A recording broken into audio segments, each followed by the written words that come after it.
sedang mendengarkan Glora Radio, suara kreativitas.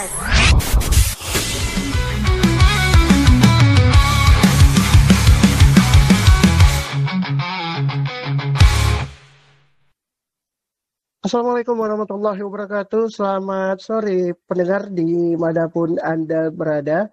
Tentunya yang masih setia di Langit Radio Streaming, Radio Samudra Aceh, Netrawangi, dan Glora Radio. Hari ini senang sekali seperti yang udah kita informasikan pendengar. Di kesempatan sore hari ini bertepatan dengan tanggal 23 Agustus tahun 2025. Seperti yang udah kita janjikan jauh-jauh hari bahwa dulu ada nama acara kita Info Breakers Kesehatan. Nah, kali ini Glora of the Fostering Kesehatan. Nah, jadi kita akan berbicara seputar kesehatan penyakit yang dialami oleh para sahabat kreatif di rumah ataupun saat ini yang sedang menuju pulang atau yang baru menemukan siaran kita bisa langsung stay di Glora Radio sekarang ya. Dan acara ini nanti akan dipandu oleh Bung Ariel Ilham seperti biasa ya. Kalau ada narasumber di situ ada Bang Ariel Ilham. Kalau ada teman-teman ngobrol di situ tetap ada Bung Ariel Ilham. Kenapa mesti Bung Ariel Ilham sahabat kreatif? Karena memang dia yang akan nanti mengobrak-abrik atau menindas bintang tamu gitu ya. Siapa sih bintang tamu kita? Pasti penasaran dong ya. Masa enggak sahabat kreatif? Nah, buat sahabat kreatif nih yang penasaran, KUS punya sesuatu dulu nih buat sahabat kreatif nih. Nggak boleh penasaran dulu dong. Karena kenapa?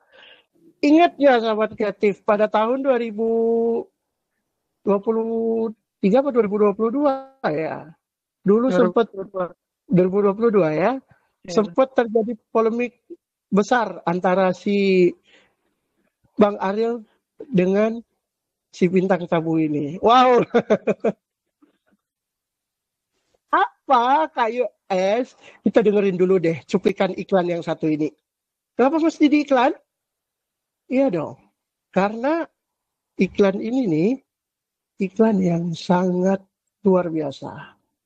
Wow, seluar biasa apakah sih?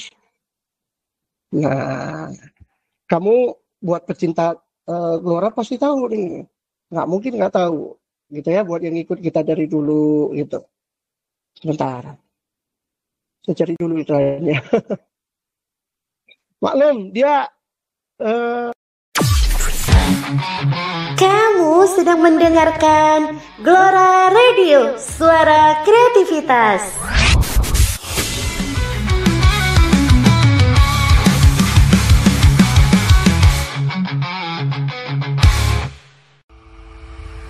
Ada-ada saja ya ulah mereka di Sasa Ngopi. Pastinya mereka selalu buat usil.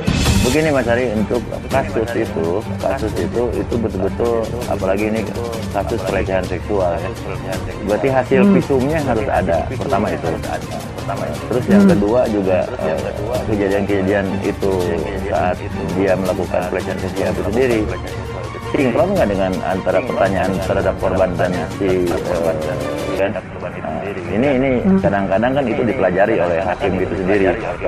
Dan juga dengerin nih saling adu argumentasi. Kembali lagi ketika penyidik melakukan pengambilan berita acara pemeriksaan, otomatis semuanya itu pasti akan disinkronkan. Dipanggil.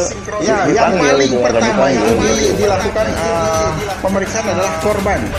Setelah korban selesai, kemudian terhadap pelaku misalnya dia katakan, oh waktu itu saya melakukannya jam 2, yang misalnya sedangkan korban bilang jam 12, nanti otomatis dia akan di kotak-katik, akan diperiksa kembali. Apa benar Anda melakukannya jam 2? Lalu jam 12 Anda kemana? Otomatis mereka bisa melakukan langkah-langkah untuk mengorek informasi yang sebenarnya supaya bisa disamakan dengan apa yang disampaikan oleh korban. Ya, kalau memang tidak sama, kemungkinan kasus itu tidak akan dilimpahkan. Ya, tidak mungkin mereka mau ambil resiko untuk memproses kasus-kasus yang belum lengkap. Tetapi ini ketika dia masuk dilimpahkan ke kejaksaan, kenapa ditolak-tolak terus? Dan mereka kan tidak berani menyebutkan alasan kenapa. Coba kalau dari pihak kejaksaan bisa menjelaskan bahwa alasannya ini sehingga ditolak. Ini sampai 7 kali loh, itu jarang terjadi pada sebuah kasus. Ada apa ini? Nikmat sekali kopi pagi ini. Koran paginya mana ya? Coba aku lihat dulu. Hari gini masih baca koran. Udah nggak zaman lagi. Lalu baca berita di mana dong kalau bukan dari koran? Ya, dengan Sasa ngopi dong. Sasa ngopi? Bumbu masak Sasa? Bukan, Sasa ngopi sambil santai ngobrol pagi. Di mana tuh dengerinnya? Breakers Radio, media hiburan dan informasi. Oh, Breakers Radio ya. Mau denger nggak? Ayo kita dengerin. Di mana kita dengerinnya? Ntar kita coba download aplikasinya. Setelah itu saya kirim deh linknya. Kita dengar Breakers Radio, media hiburan dan informasi. Oke deh. Sasa ngopi. Sahabat kreatif, tentunya udah ingat dong ya siapa sih orangnya yang akan bergabung bersama kita di kesempatan hari ini. Oke deh, kepada Bang Ariel saya silakan. Oke, selamat sore sahabat kreatif. Jumpa lagi dengan aku Arif M di edisi kerja hari ini tanggal 3 Agustus 2025. Kalian mungkin udah tahu siapa bintang tamu kita, kan tadi udah kasih tahu juga, dan kita hari ini akan membahas mengenai kesehatan. Ganti perangkatnya, agak ngompres suaranya Bang Ariel. Gimana? Bisa diganti perangkatnya, agak sinyalnya agak terganggu. Oke, sebentar. Oke, baik sahabat kreatif, sambil kita tunggu Bang Ariel untuk mengganti perangkatnya. Jadi sekali lagi, alhamdulillah ya, di kesempatan hari ini kita bisa berbincang-bincang lagi dengan beliau di acaranya Kelora Radio, di Info Kesehatan Kelora Radio. Dan nanti sekali lagi sahabat kreatif bisa langsung berkirim pertanyaan Anda di 0851 9478 9011. Oke, silakan Bang Ariel. Oke, ini ada ya. Oke, Bang Ariel. Bentar. Silakan Bang Ariel.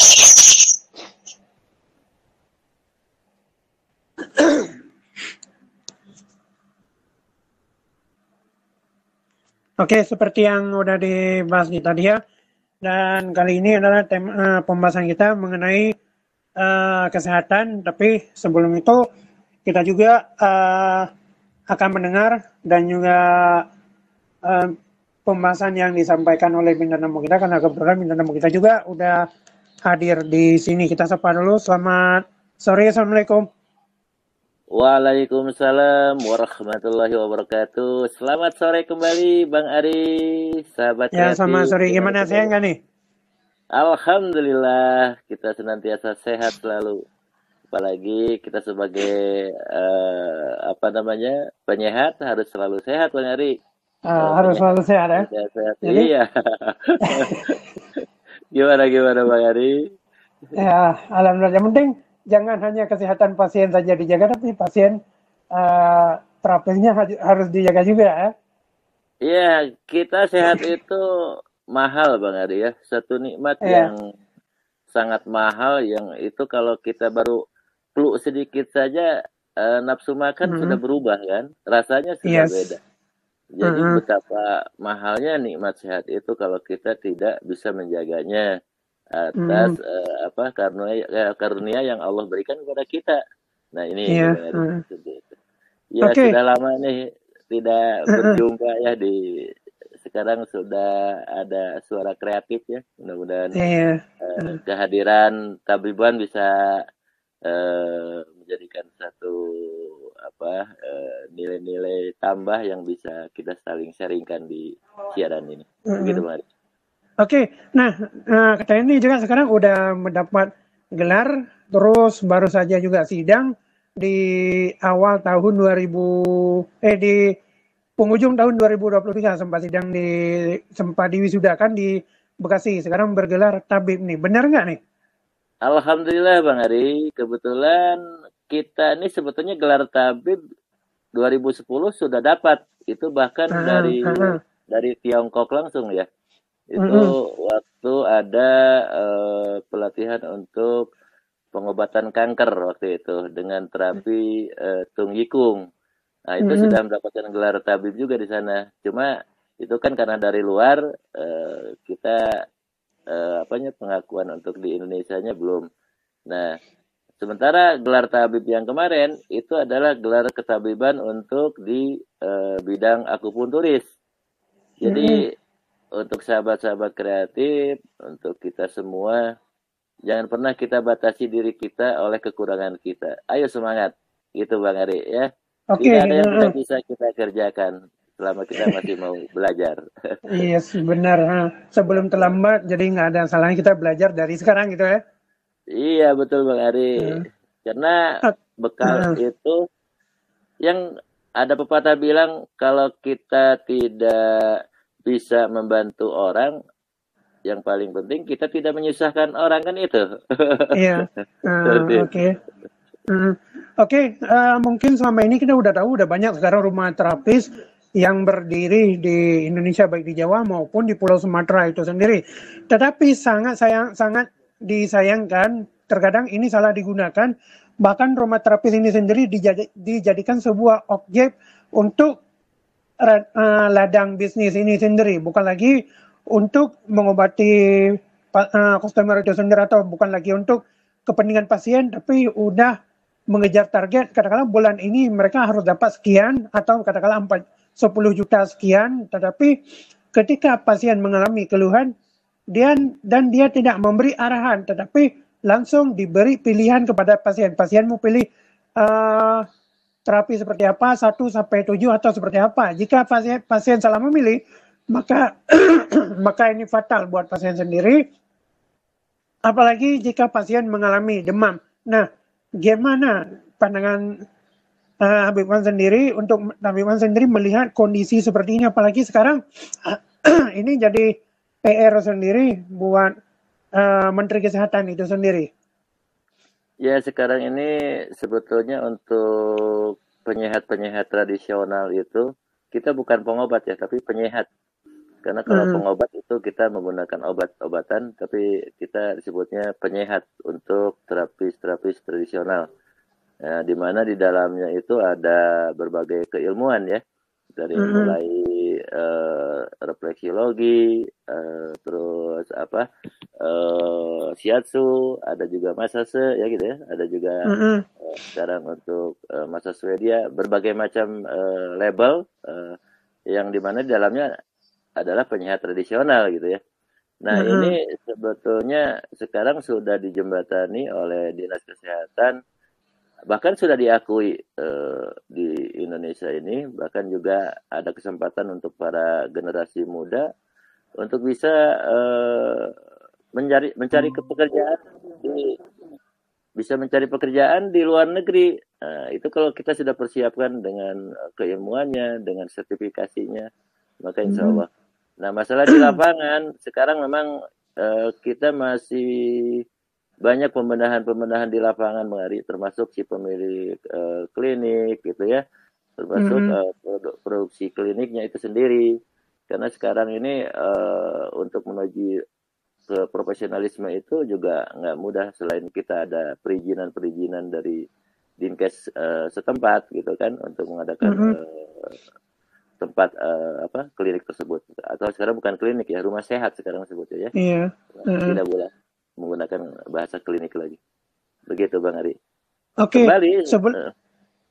Oke, tapi sebelum kita bicara lebih jauh, kita hari ini perkenalan dulu dan juga kita masih membahas mengenai perkenalan dan juga melihat kondisi di lapangan dan juga apa yang dilakukan oleh teman-teman. Terkadang baru lulus SMA, mereka belajar 3 bulan udah langsung memegang pasien, tapi yang mereka pegang ini apa yang dikasih ke pasien itu sendiri. Pertama, mereka mengejar target. Kedua, yang terjadi yaitu adalah home ring atau memberi ruang kepada si pasien itu sendiri untuk memberi pelayanan home ring. Mungkin kita nggak usah jelasin, tapi Bang juga udah tahu apa itu home ring. Mungkin teman-teman juga yang terjun di dunia terapis ini.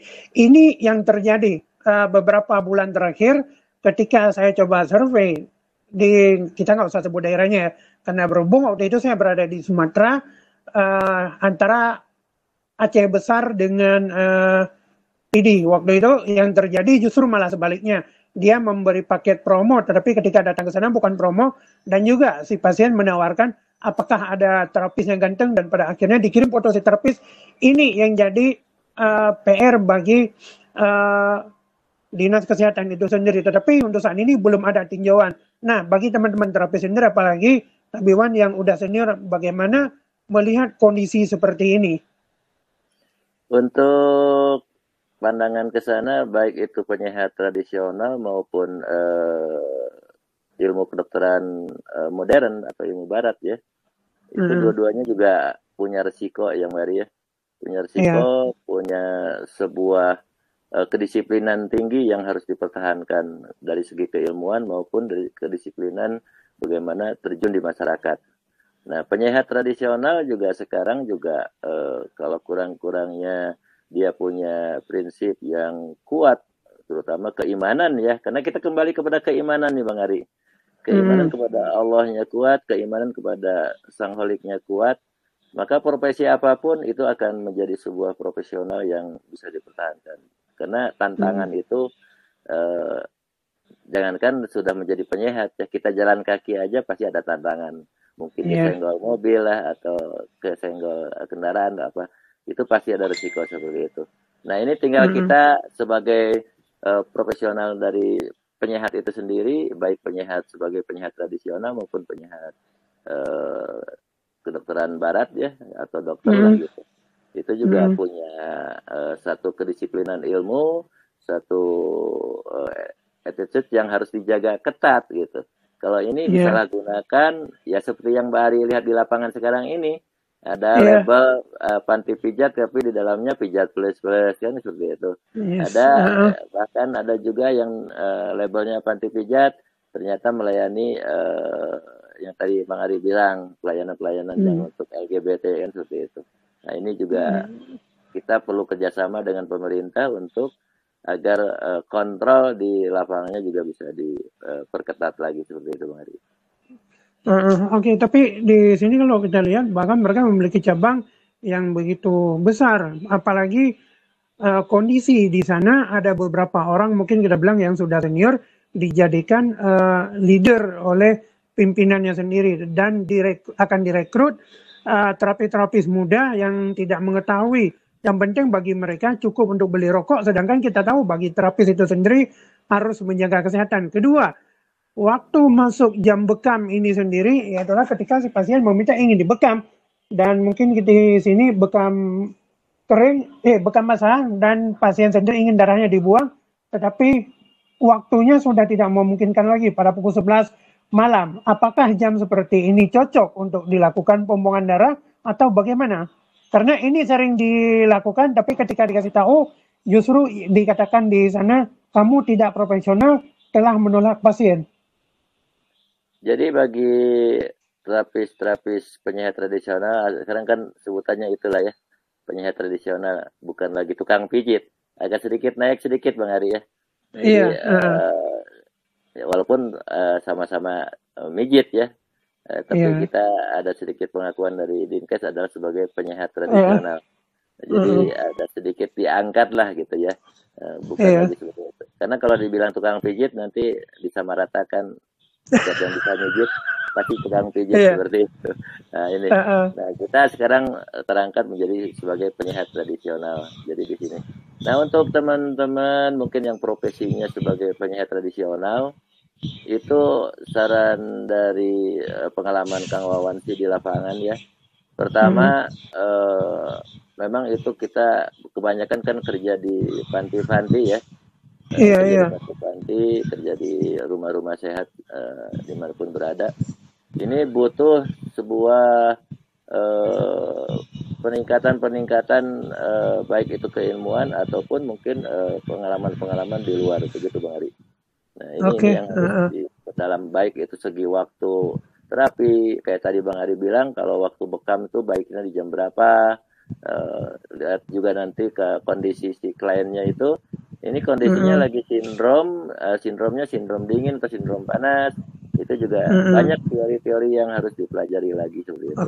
Bahkan pernah terjadi juga jangan sampai salah terapi gitu ya, yang tadinya klien itu datang ingin sembuh malah lebih parah, ini juga kita hindari, jangan sampai seperti itu. Begitu Bang Ari. Oke, ini memang pernah terjadi ketika itu sampai badan pasien melepuk gara-gara terlalu lama dibekam sebelum darahnya diambil. Lalu yang kedua, pasien meninggal di tempat. Tetapi saya tidak tahu kasus ini udah ditangani atau belum, karena kebetulan waktu itu saya sempat berada di sana. Selama setahun berada di Aceh, 2 tempat yang udah saya jalani itu adalah kondisinya sangat memprihatinkan, tetapi di sini yang terjadi justru malah sebaliknya. Pasien badannya melepuh ketika dibekam, lalu ada yang meninggal di tempat. Sebenarnya apa yang salah di sini? Ya itu tadi, makanya kita dalam penyehat tradisional ini kan ada state-state yang harus kita patuhi ya. Yaitu pertama bagaimana kita mewawancari klien, bagaimana kita mendiagnosa pasien sebelum kita terapi. Nah ini bisa masih diterapi atau tidaknya, atau sudah harus dirujuk ke rumah sakit. Jangan sampai ini sudah waktunya ditangani rumah sakit, sok-sokan kita bisa tangani. Nah ini juga jadi makanya di penyehat-penyehat tradisional sendiri harus dibekali dengan namanya tensi darah, ya seperti itu. Dibekali juga minimal diagnosa yang tepat, gitu seperti itu. Nah, kalau untuk terapis-terapis penyehat tradisional yang khususnya pada disabel, untuk tunanetra khususnya, itu bisa melakukan dengan perabaan kulit, Bang Ari ya. Artinya kita pegang tangannya, kita dengarkan suara dia bicaranya. Itu sejauh mana beliau bicara, apakah sudah masih sanggup suara antara suara normal, suara yang masih bisa kita ajak komunikasi. Nah itu. Jadi diagnosa itu banyak yang kita kerjakan. Begitu Bang Ari. Oke. Ini sebelum kita melangkah lebih jauh ya, karena saya sendiri pernah mengalaminya, karena waktu itu Nabi Iman pernah menyuruh saya untuk coba ke beberapa tempat, beberapa klinik untuk masuk ke sana. Nah, ketika saya coba masuk ke klinik pertama, sangat memprihatinkan ya. Katanya asam urat ini bisa ditangani. Nah, setelah saya sendiri ketika mendengar itu juga kaget, lalu coba diskusi kepada teman-teman, kepada teman kebetulan dia kerja di butik, dia mengatakan asam urat itu tidak bisa tidak bisa di terapi, tapi harus diskusi langsung dengan dokter apa yang harus dilakukan, langkah apa yang harus diambil. Kedua, di klinik kedua kebetulan ada seorang bapak badannya cukup panasnya cukup tinggi, dan di sini ada beberapa paket ada paket 1 yaitu 100, paket kedua 120. Nah, selama 2 jam ada rotok aja. Ketiga, bekam kering. Keempat, bekam basah. Kelima, lulur. Keenam, kretek. Dan ketujuh, saya lupa. Tapi bapak ini mengambil paket kelima, yaitu adalah lulur. Nah, sedangkan kondisi badannya cukup panas. Tetapi leadernya, orang kepercayaan si pemilik tempat ini, dia tidak mengarahkan ke si bapak ini apa yang harus dilakukan. Tetapi dia malah mengiyakan langsung uangnya diambil, nama si bapak itu dicatat, nomornya diambil. Nah, ketika si terapis ini menanyakan kepada pasien itu sendiri, bapak ambil paket nomor 5, pakai lulur, si bapak ini marah karena mungkin karena kondisi dia lagi panas. Apakah memang benar pasien jika lagi kondisi tidak stabil karena dia kurang sehat, emosi dia akan muncul di situ? Ya itu, makanya ini pertama pasien itu kan raja ya Bang Ari ya. Iya. Pasien raja pertama itu. Kedua, bagaimana hubungan antara klien dengan si pemilik klinik itu sendiri atau si pemilik rumah sehat itu sendiri. Nah di sini harus betul-betul bisa pandai-pandai menyikapi keadaan. Artinya jangan sampai keinginan hanya keinginan keuntungan saja. Nah, ini tidak boleh itu dilakukan. Artinya klien ini apa yang dibutuhkan dari apa yang kita punya. Jangan sampai kliennya butuh beras dikasih kopi, kan nggak nyambung, gitu ya. Iya. Nah, itu. Jadi intinya bagaimana komunikasi tadi supaya bisa sinkron. Artinya klien dengan kondisi tubuh yang panasnya karena apa, gitu kan? Apa suhunya gimana, tensinya berapa, diagnosa dulu, baru kita memberikan saran. Oh, Bapak ini karena demam tinggi, suhunya juga tinggi sampai sekian berapa derajat, gitu kan? Nah, nanti tensinya juga tinggi. Saran dari kami, rumah sehat ini menyarankan Bapak terapinya ini dulu, baru setelah itu baru ke terapi yang lain. Seperti itu harusnya seperti itu, Bang Ari. Iya. Nah, waktu itu karena kebetulan nggak ada orang, akhirnya si terapi ini sendiri coba diskusi karena dia takut sama leadernya. Akhirnya saya coba kasih saran, coba di massage dulu, lalu setelah di massage coba pesan teh hangat dan air hangat, coba lalu dibekam kering karena kebetulan si penjaga ini sudah pergi, dan pada 2 jam kemudian demam dia turun, lalu kasih teh hangat sama air putih hangat dan dia segar kembali. Nah, apakah benar cara seperti ini bisa dilakukan meskipun ini adalah untuk sementara? Nah, ini tadi seperti yang kita kembali dibilang, Bang Ari, ya, perlunya diagnosa. Perlunya wawancara tadi agar kita bisa mendeteksi kondisi klien. Untuk sahabat kreatif juga di rumah bisa deteksi kondisi tanpa tensi itu dengan denyut nadi di tangan, ya.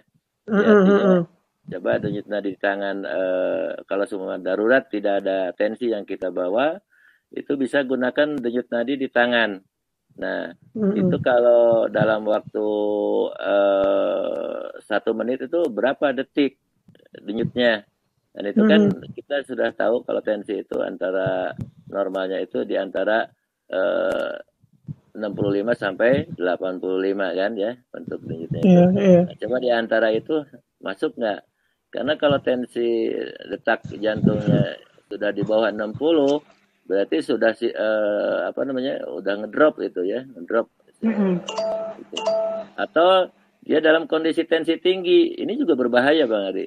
Jadi kalau sekarang tensinya dia sampai di tensi 150 ke atas, itu tidak sebaiknya untuk dilakukan pemijatan langsung seperti itu.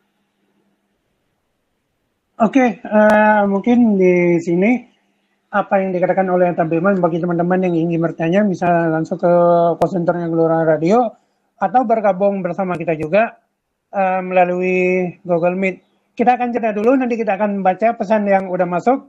Jangan kemana-mana, tetap di Gelora Radio, Suara Kreativitas.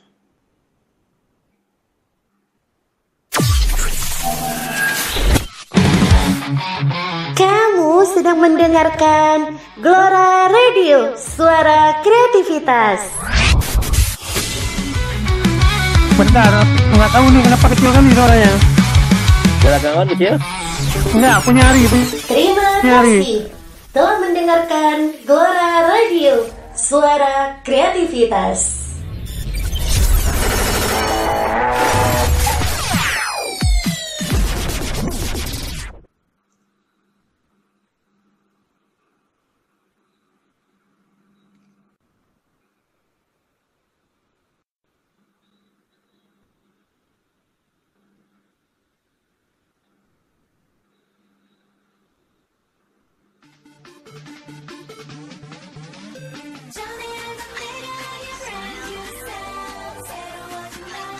Sarah.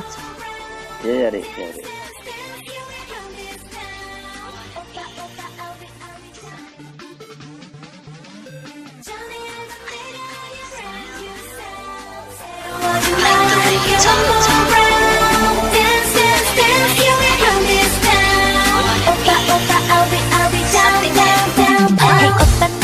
Halo warga Bandung, bingung cari cemilan yang pas buat ngopi atau sarapan?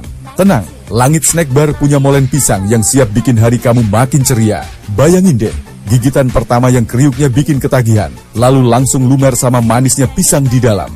Ditambah lagi, ada banyak pilihan rasa yang dijamin bikin nagih. Mau yang lumer coklatnya, ada yang gurih kejunya, banyak. Cocok banget buat teman santai atau sarapan di pagi hari. Harganya juga bersahabat banget. Buat kamu yang mau nyemil aja, ada kemasan eceran isi 3 yang harganya cuma Rp10.000. Kalau mau buat stok di rumah atau bagi-bagi, ada kemasan kotak isi 12 yang harganya cuma Rp35.000 aja. Tunggu apa lagi? Yuk, buruan pesan molen pisang di Langit Snack Bar sekarang juga. Langsung hubungi nomor ini ya, 0895 0200 6728. Sekali lagi, 0895 0200 6728. Awas ketagihan.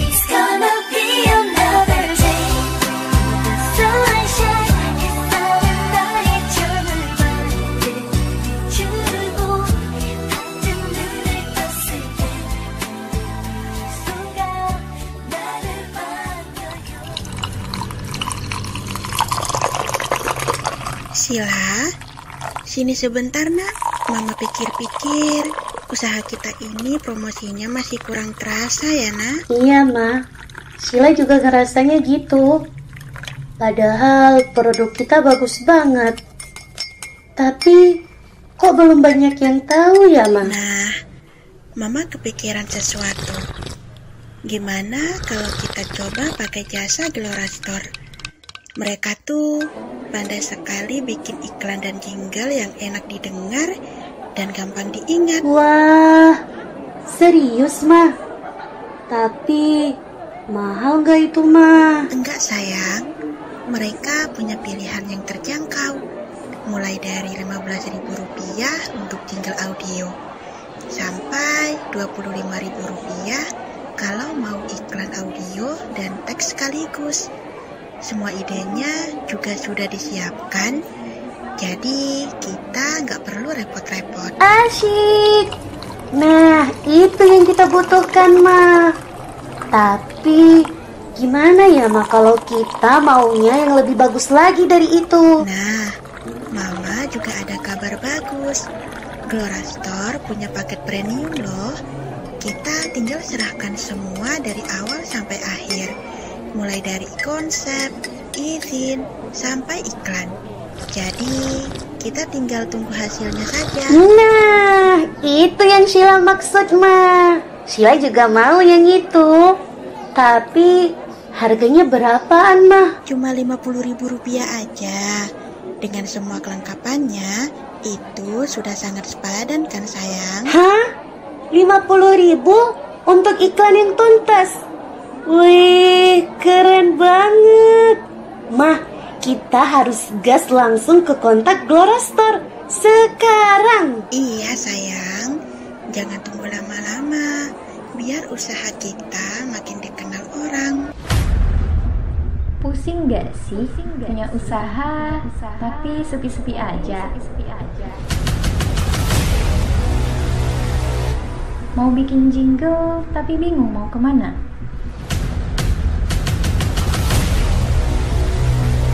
Sini deh aku kasih tahu.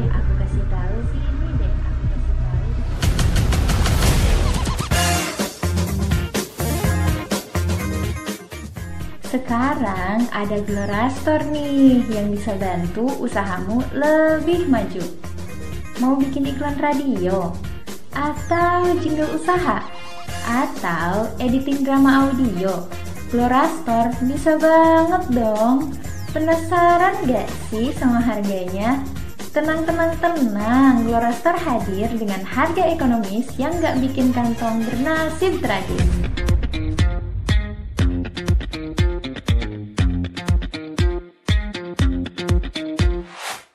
Simak harga dan paketnya ya, semuanya bisa kamu pilih sesuai kebutuhanmu. Ada paket basic, pembuatan jingle, iklan radio, audio promosi usaha sederhana dengan harga Rp20.000. Ada paket standar, pembuatan jingle, iklan radio, audio promosi usaha standar dengan harga Rp35.000.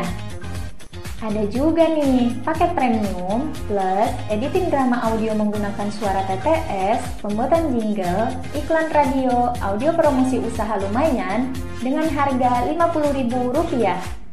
Dan ada paket mantap plus editing drama audio menggunakan suara manusia, pembuatan jingle, iklan radio, audio promosi usaha maknyos dengan harga Rp80.000.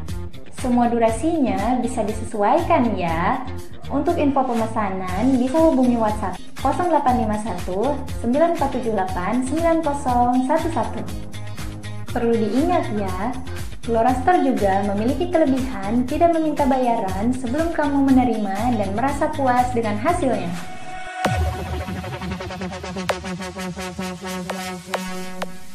So, tunggu apa lagi? Yuk buruan pesan dan tingkatkan traffic usahamu sekarang juga. Bersama Glora Store, Anda puas, kami pun senang. Anda puas, kami pun senang. Anda puas, kami pun senang.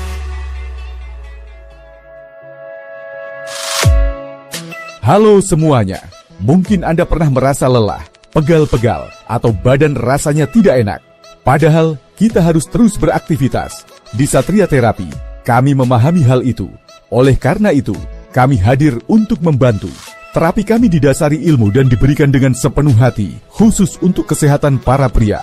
Kami punya beberapa layanan yang bisa Anda pilih, sesuai dengan kebutuhan Anda. Ada terapi bekam untuk keluhan-keluhan yang terasa berat. Ada totok meridian dan pijat seluruh badan untuk membantu Anda rileks dan mengatasi keluhan ringan. Ada juga totok wajah dan terapi energi tubuh yang bisa membantu membuat Anda lebih segar. Terapi-terapi ini bermanfaat untuk banyak hal, seperti membantu mengatasi masalah seperti asam urat, kolesterol, dan rematik, membantu pemulihan saat Anda demam atau kelelahan, melancarkan peredaran energi dan darah di tubuh, dan yang paling penting, membantu tubuh Anda untuk benar-benar pulih dan beristirahat. Layanan ini kami berikan khusus untuk pria, dari anak-anak hingga dewasa. Anda bisa nyaman di rumah karena kami bisa datang, atau Anda bisa kunjungi tempat kami di Jalan PWI 2 nomor 6, Mon Gudong, Banda Sakti, Lok Seumawe. Terapis kami, Bapak Arif Satria, sudah bersertifikat dan siap membantu Anda.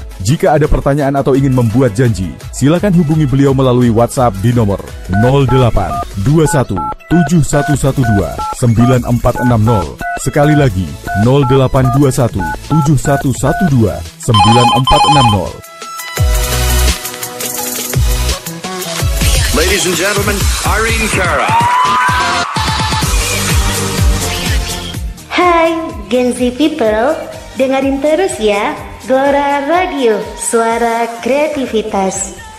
Lagunya update, infonya juga update, penyiarnya pasti keren-keren. Karena Glora Radio makin dinanti.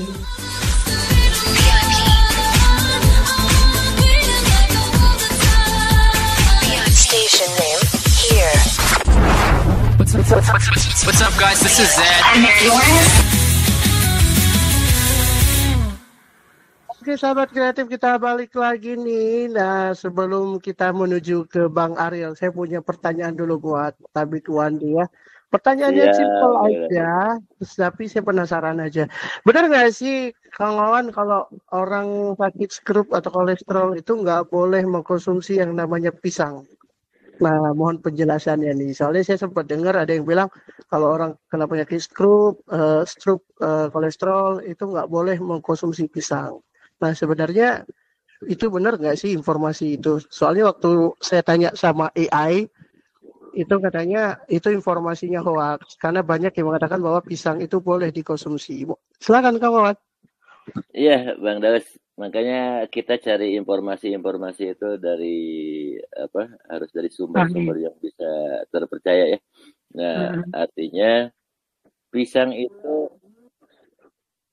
sendiri kan adalah yang diturunkan Allah ke dunia ini sebagai buah surga yang diturunkan ke dunia. Salah satunya pisang. Nah, pisang itu sangat bagus untuk jantung justru ya. Nah, kalau untuk jantung saja bagus, apalagi untuk kolesterol, untuk stroke ya. Cuma mungkin dia pemakaiannya atau waktu memakannya itu gimana. Nah sekarang itu cara makan buah aja sebetulnya sudah terbalik. Dulu kan 4 sehat 5 sempurna, pisangnya belakangan. Nah, sebaiknya sekarang itu dibalik. Kita mengkonsumsi buah-buahan itu setengah jam sebelum makan. Iya. Itu yang paling bagus. Karena nanti si makanan itu akan diolah oleh vitamin C yang masuk ke tubuh kita, ke lambung kita. Seperti itu. Ini coba juga. Gimana Bang Ari? Lalu bagaimana? Jadi jawaban untuk Bang Daus tadi sebetulnya itu hoax saja ya. Tidak, selama tabiban praktek itu tidak ada masalah untuk stroke dan untuk kolesterol. Justru kolesterol itu terbakar karena kita cukup mengkonsumsi vitamin C seperti itu. Oke. Nah ini kan katanya pisang ini bagus juga untuk tulang kering, apalagi para atlet ini sering dikonsumsi juga. Ini apakah benar atau bagaimana nih, Tapi Bang?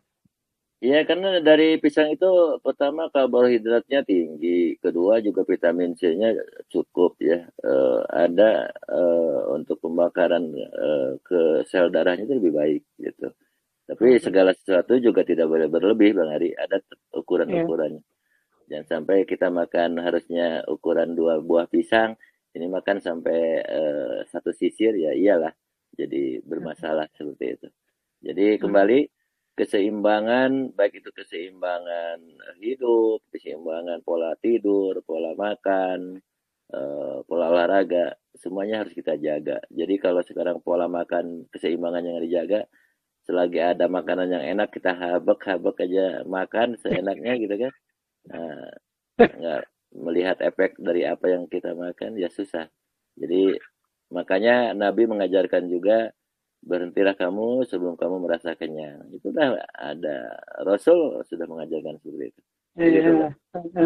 Iya benar banget, kita makan berhenti waktu sudah kenyang-kenyang banget, udah sanggup lagi baru berhenti. Bahkan nambah.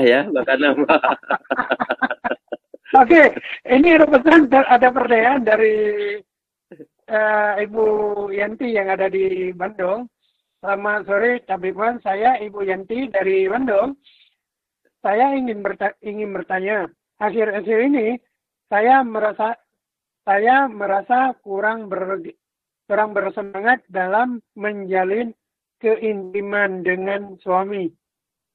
Bahkan ketika bersetubuhan pun saya sering tidak merasakan apa-apa.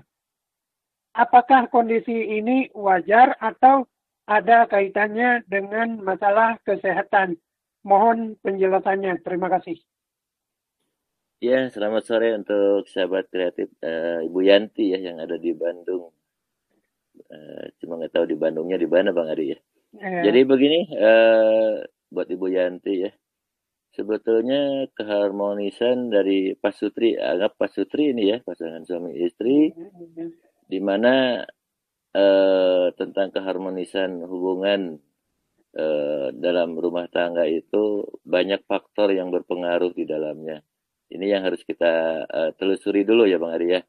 Pertama itu faktor dari segi fisik.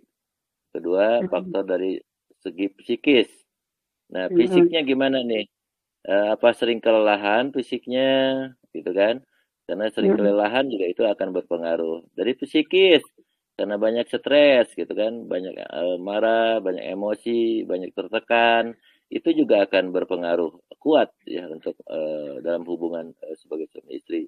Nah, bagaimana jalan keluar dari permasalahan itu? Yaitu ada komunikasi yang baik antara suami dan istri.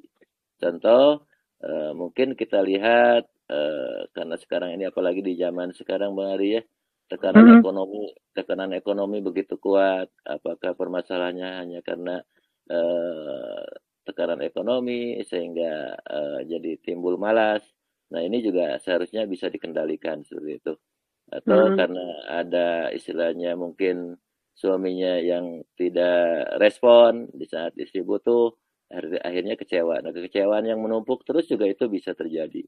Jadi bagaimana cara untuk mengatasi ini? Ya disarankan ada komunikasi dulu yang baik dengan suami atau istri ya.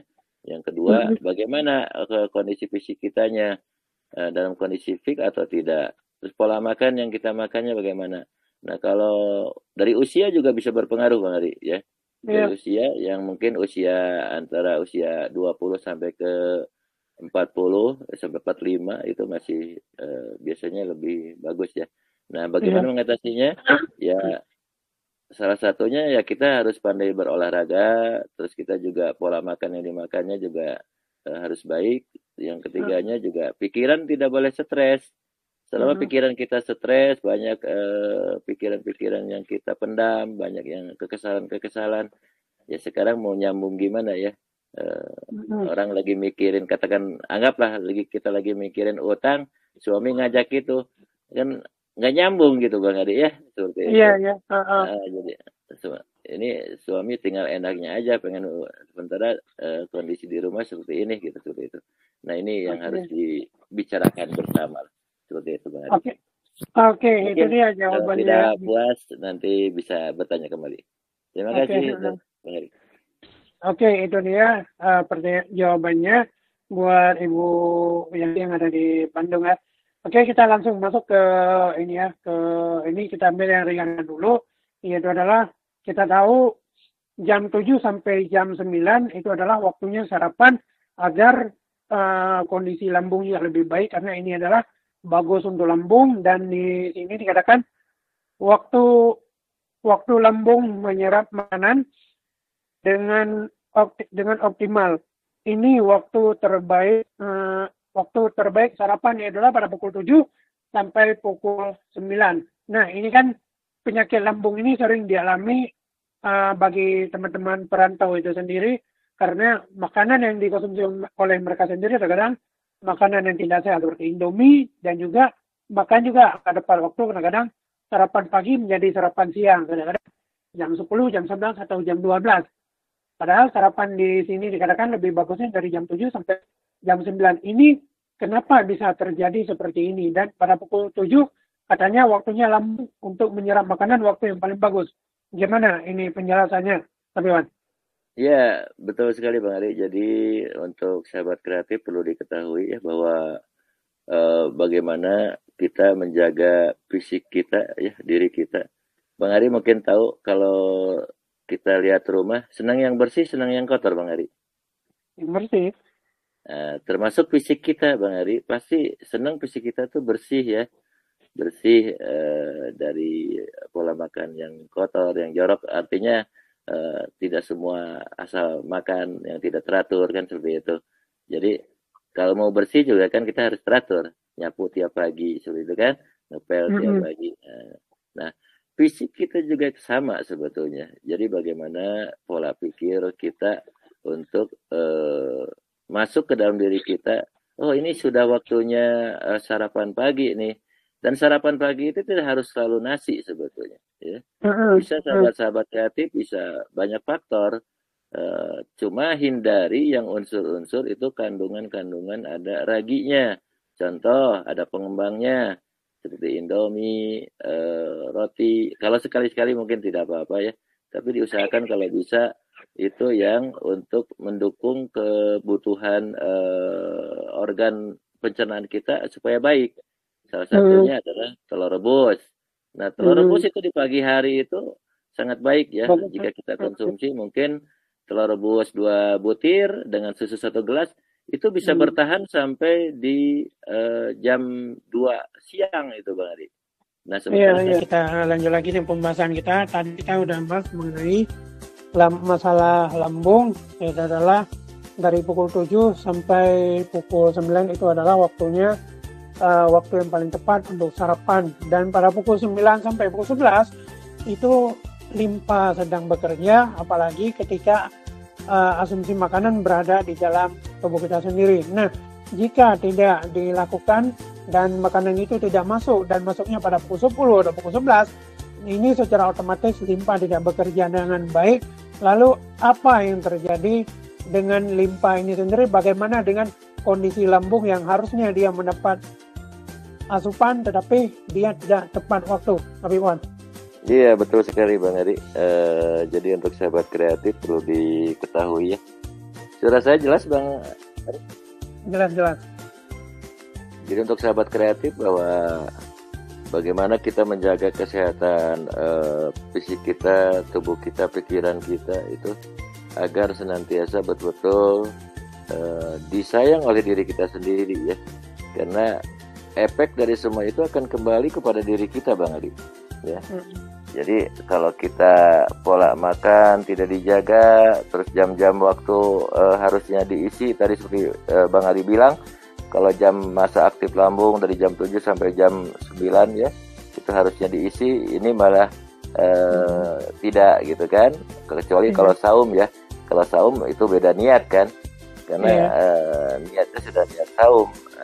Ini juga sangat, kenapa katanya kalau yang saum malah nggak perih? Karena niatnya sudah beda gitu. Nah kalau itu kan kondisinya dalam kondisi yang kosong ya. Tidak ada niat yang kuat untuk kita niat. Nah kalau beda lagi dengan berpuasa. Nah untuk sahabat-sahabat kreatif bahwa di mana pola makan itu harus dijaga betul-betul. Jangan sampai sekarang karena yang gampang hanya adanya gorengan, kita tiap pagi makannya gorengan terus bala-bala gehu seperti itu. Ya akhirnya apa efek ke tubuh kita? Ya tidak baik gitu ya. Nah, sebetulnya bukan tidak boleh dimakan. Tapi cobalah dikontrol, diperhatikan gitu ya. Kalau hari ini mungkin kita makan gorengan ya besok kita bikin telur rebus sama susu gitu kan. Karena sekarang orang Indonesia kan yang mudah dan gampang ya Bang Ari ya. Jadi kadang-kadang. Nah sekarang waktu tidur juga harusnya untuk waktu istirahat liver, hati ini kita tidurnya kurang gitu seperti itu. Olahraga juga berlebihan juga tidak baik. Nah ini yang harus kontrol diri kita. Seperti kita punya rumah Bang Ari, rumah fisik kita ini. Kalau rumah kita dijaga aja supaya tidak kotor, selalu bersih, ya fisik kita juga seperti itu. Lalu ruangannya kita harus terjaga supaya rumah yang sering berantem dengan rumah yang tidak pernah berantem kan beda ya. Rumah yang penuh keharmonisan itu beda. Nah itu juga pikiran kita juga sama. Kalau pikiran kita juga stres, maka fisik kita juga akan berpengaruh gitu. Nah jadi antara kebutuhan pola makan, pola tidur, terus juga tadi yang tabib sarankan, coba dari sahabat-sahabat kreatif ada pola hidup yang paling mudah ya, pola terapi yang paling mudah. Belajar bangun dari tidur, setiap bangun tidur itu sebelum kita pergi ke kamar mandi, itu minum air hangat 2 gelas Bang Ari. Itu kalau rutin dikerjakan selama 3 bulan, itu sudah ada pembuktian ya yang di lapangan, itu terhindar dari penyakit stroke, diabetes, bahkan untuk kanker itu juga bisa pemulihan ya seperti itu. Jadi dibuktikan. Bagaimana dasarnya Allah menciptakan air putih yang kita konsumsi dengan rutin dengan kondisi hangat. Nah, itu. Jangan sampai kita sudah punya penyakit lambung, senangnya minuman yang dingin-dingin, senangnya minuman yang bersoda, senangnya minumnya teh manis, kan nggak nyambung gitu. Nah ini yang harus kita kontrol, kita harus perhatikan untuk tubuh ini, agar senantiasa bahwa tadi kita kembali bahwa sehat itu nikmat yang sangat kita harus jaga yang Allah karuniakan kepada kita. Begitu Bang Ari. Oke, ini ada pertanyaan sebelum kita closing statement. Ini adalah selamat sore Tabib Wan. Saya Misran dari Jogja. Izin bertanya, saya sering merasakan sakit ketika buang air kecil. Mohon penjelasannya, kira-kira apa penyebabnya dan bagaimana cara mengatasinya? Terima kasih. Ya, selamat sore. Assalamualaikum untuk Bang Misran yang ada di Jogja ya. Di Jogja. Ingat kemarin tabib ke sana waktu ada pelatihan di Malang ya Bang Ari ya. Iya. Untuk keluhan tadi sering sakit kencing. Nah ini bisa kita tengok dulu nih. Sakit kencingnya gimana? Masih sakit kencing tersendat-sendat atau sakit sekali? Itu kan ada durasi yang harus kita cek dulu ya. Karena kalau waktu kencingnya sakitnya betul-betul sakit, itu udah harus betul-betul ada 2 faktor Bang Ari ya. 2 faktor, entah itu karena sering dehidrasi ya, atau memang sudah ada batu kandung kemih atau batu ginjal. Karena kalau sudah tumbuh batu ginjal atau batu kandung kemih, itu sakit kencingnya sangat sakit sekali ya. Efek terus kedua juga kalau untuk ada keluhan di batu ginjal yang sudah ada, itu biasanya di pinggang kalau kita taruh sikut ya di samping kiri badan kita, nah itu batas sikut itu adalah titik ginjal. Nah coba ada sering sakit di titik itu nggak? Di titik ginjalnya ya, di belakang punggung itu kalau kita tangan kita dikebawahkan ke samping badan kita, nah batas siku bawah itu adalah titik ginjal. Nah coba titik itu sering sakit nggak? Sering panas nggak? Nah itu ada kemungkinan sudah terkendala oleh batu ginjal. Tapi tidak usah pesimis buat Misran ya. Itu ada alternatif yang paling mudah. Itu coba kalau dicoba dulu, hentikan minum air dinginnya ya. Hentikan minum air dinginnya, terapi selalu minum dengan air hangat. Itu dicoba ya. Selalu dengan terapi air hangat kalau tiap minum. Nah, hentikan juga yang bersoda-soda, hentikan dulu sementara waktu. Nah, ada coba cari namanya ada air kelapa muda Bang Ari ya. Air kelapa muda, degan lah kalau kata orang Jawa Barat ya. Gitu. Nah, itu dibeli atau diambil kalau di kampung halamannya ada yang punya pohonnya. Itu diambil yang jangan terlalu tua ya, yang agak setengah muda lah, yang airnya masih banyak. Nah, itu dikupas, lalu dimasukin madu ukuran 1 sendok sama garam 1 sendok teh. Nah, masukin, tutup lagi, biarkan itu 1 jam. Nah, nanti setelah itu dikonsumsi, diminum. Ya. Itu alternatif pertama. Yang kedua, kalau itu memang kemungkinan batu batu kandung kemih atau batu ginjal, bisa juga itu ambil kelapa muda itu direbus Bang Ari. Jadi dikupas, tinggal agak sedikit ke arah batoknya itu, bulat-bulat direbus di panci ya, sampai betul-betul itu mendidih air di dalamnya itu. Nah itu diminum hangat-hangat. Coba itu rutin selama 3 hari dulu lah ya. Itu untuk sahabat Misran ya. Tapi kalau memang langkah alternatif itu sudah tidak ada reaksi atau kreatif apa-apa, coba lakukan untuk pemeriksaan ke dokter umum juga ya, agar yakin ini kita kena sakit apa gitu seperti itu. Begitu Bang Ari. Mudah-mudahan tidak puas. Oke, itu dia jawaban yang udah dikasih oleh Tabibuan. Semoga bermanfaat buat kamu juga.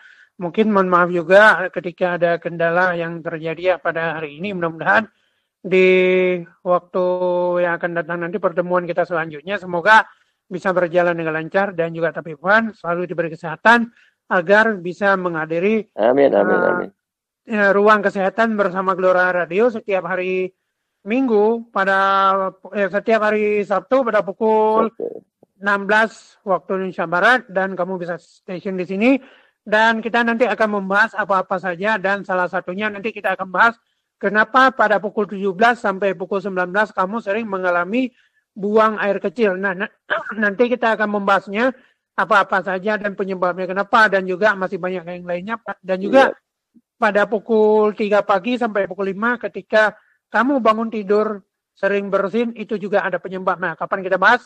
Nanti minggu depan. Dan kita akan dengar closing statement dari Tabiman. Silakan.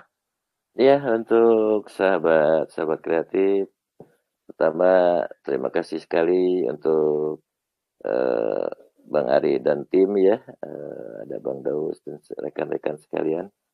Mudah-mudahan dengan kehadiran Tabibuan di sahabat kreatif ini bisa sedikit memberikan juga inspirasi dan pencerahan-pencerahan atau saling berbagi di dalamnya untuk masalah kesehatan.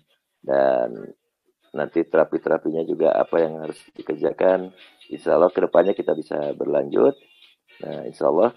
Tapi satu statement terakhir dari Tabibuan, coba lakukan terapi minum air hangat bangun tidur dan sebelum tidur.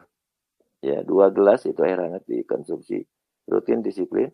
maka insya Allah itu akan menjadikan tubuh kita senantiasa fit. Dan yang paling penting, jaga pikiran kita, jangan stres. Kalau kita yakin kehidupan ini diatur Allah, yakin kehidupan ini sudah diperjalankan Allah, kewajiban kita hanya ikhtiar kembali kepada Allah hasil apa yang kita kerjakan. Demikian Bang Ari, mudah-mudahan kurang lebih dari tabiban. Mohon maaf jika ada kekurangannya, salah dan kurang datangnya dari tabiban, kesempurnaan datangnya dari Allah Subhanahu wa taala. Terima kasih. Assalamualaikum warahmatullahi wabarakatuh. Waalaikumsalam warahmatullahi wabarakatuh. Buat teman-teman, terima kasih. Salam buat teman-teman yang ada di sana yang lagi berjuang, yang lagi ikut pelatihan juga. Semoga pelatihannya berjalan dengan lancar. Jangan lupa nanti bagi-bagi linknya agar saya bisa ikut lagi, bisa dapat sertifikatnya, agar bisa ke Brunei nanti. Siap, ya, insya Allah hari. Oke, langsung kita serah. Kamu sedang mendengarkan Glora